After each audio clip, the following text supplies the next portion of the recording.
Waheguru Ji Ka Khalsa. Guru Ji Ki Fateh. As the face of Canada changes, so does the face of the Canadian voting public. Politicians in this country know they have to reach out to ethnic communities for support. But exactly who are they supporting? Some people within the Sikh community say politicians need to be more careful about just who they're forming relationships with. The CBC's Terry Malevsky takes a closer look at Canada's political culture. We began with a question. How can these things happen? How does it happen that a separatist movement from the other side of the world flourishes in Canada after killing hundreds of Canadians? These guys have figured out Canadian politics. Beautiful day. How can hundreds of thousands of dollars in taxpayers' money be handed over to a temple that is being sued for financial mismanagement?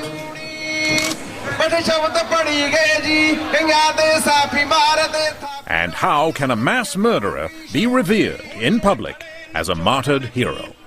Well, Triminder Parmar is a martyr of the Sikh nation. Yeah, I love him. He's a great man. How does it happen that people openly wear the colours of a group banned by Canada's government as a terrorist organisation?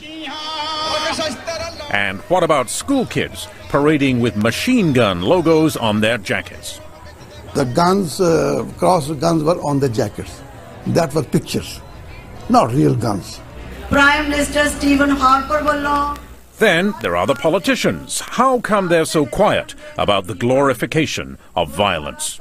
They're cowards, they're politicians, not statesmen. Well, they are being opportunistic.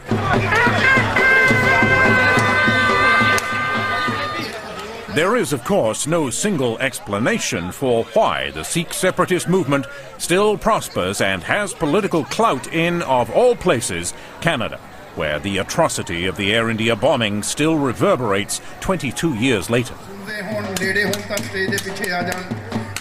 Still, for most Sikhs in Canada, separatism is just part of the parade on Vaisakhi Day. And there's nothing quite like a Vaisakhi parade when the weather is fine. It's the birthday of the Sikh religion, and it's fun. The big moment is when the so-called five beloved ones set out with their swords to escort the Sikh holy book on its special float. It's a family day full of drums and good food and eager politicians. After all, Canada's 400,000 Sikhs are a politically plugged-in community with their own Punjabi radio stations and newspapers. They can mobilize voters in many swing ridings, especially in BC and Ontario. And many of them do still dream of breaking up India to create Khalistan, an independent Sikh state in Punjab.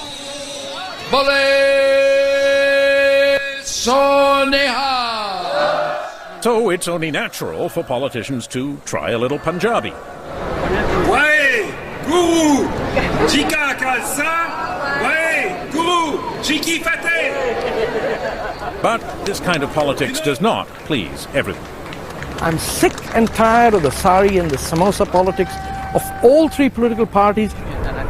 Tariq Fatah is one immigrant from Punjab who smells something rotten in Canada's ethnic politics. Why would somebody come to this country and want unity of Canada but the breakup of India? Does any politician have the guts to ask these Khalistanis, what is it that you are looking for that you did not find in the bloodbath of 1947 when India was first divided? It takes one guy with an exotic looking dress, a big beard or a huge headdress to say, Mr. Member of Parliament, we will work to defeat you. Or we can deliver you 10,000 votes.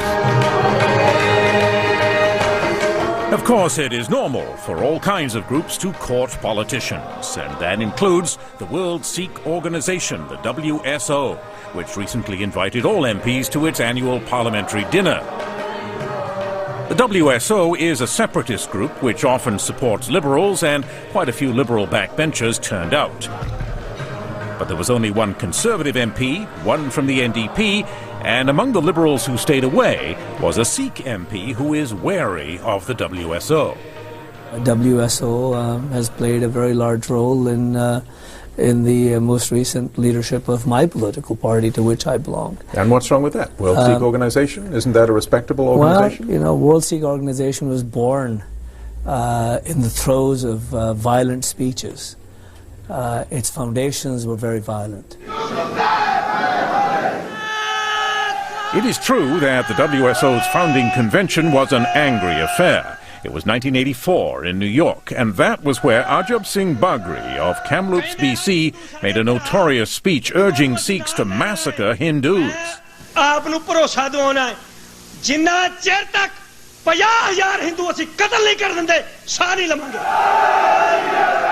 And it wasn't just Bagri. The WSO crowd cheered him on.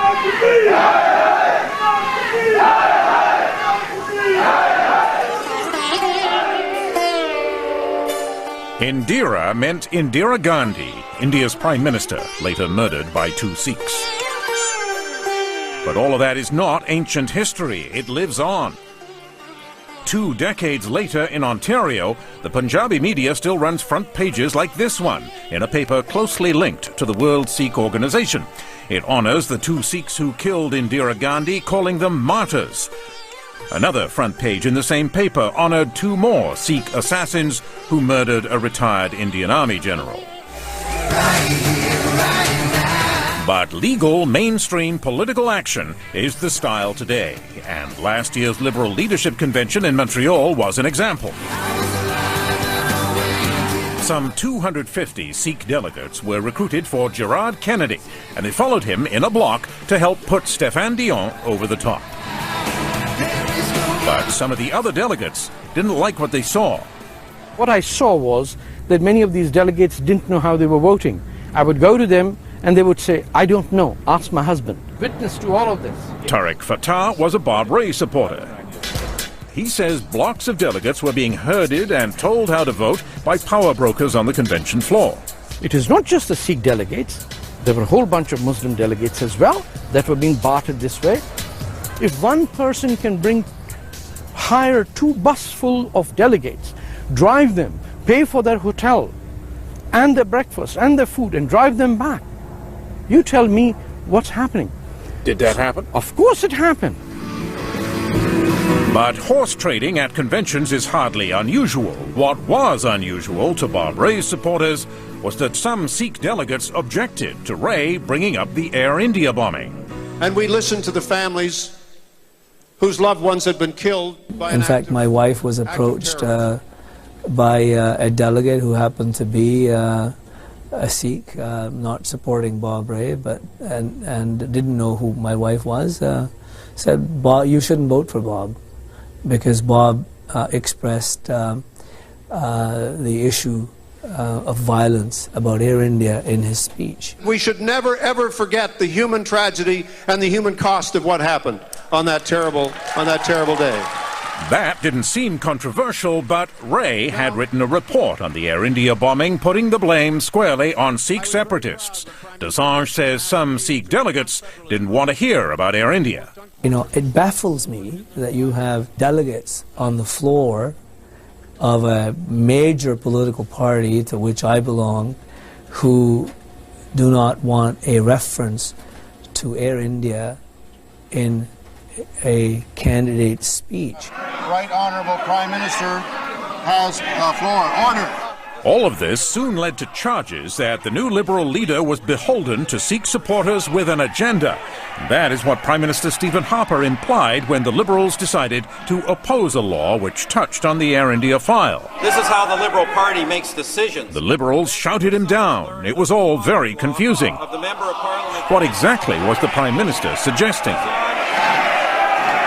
At the heart of that noisy political scrap was the RCMP's continuing criminal investigation of the Air India bombing. For more than 2 years, the Mounties had been planning to hold a round of special investigative court hearings under the Anti-Terrorism Act, which allowed them to compel testimony from reluctant witnesses. Now, that process has nothing to do with John Major's judicial inquiry, which is not allowed to look at criminal responsibility. That's the RCMP's job. But now, the RCMP's plan for those special court hearings is dead, because the opposition voted down that section of the Act, and the RCMP was not pleased. Deputy Commissioner Gary Bass, who led the Air India probe for years, said of the vote, without doubt it represents a serious and damaging blow. In Vancouver for Vaisakhi Day, Stéphane Dion disagreed. Are you concerned